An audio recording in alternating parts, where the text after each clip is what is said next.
We were celebrated for showing up for remote learning without knowing what it really looked like, and the advocacy was sort of pushed to the side.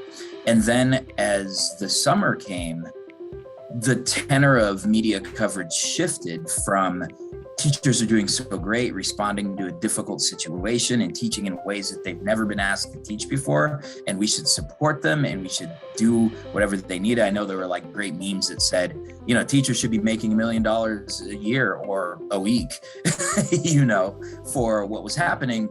But then in the summer, we became whiny, complaining, lazy people who didn't want to work, because there was this push to reopen schools in the fall of 2020, that they're like, we have to get back to normal. We have to return to normalcy.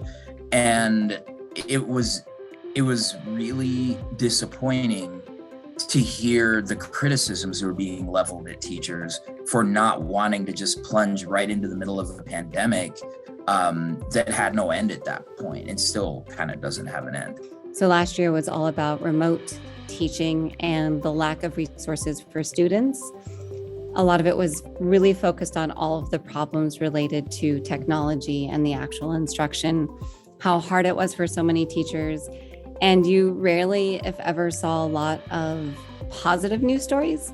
I know that a lot of students and teachers really thrived with it, and there was so many positive things to say about it, but that was never really highlighted.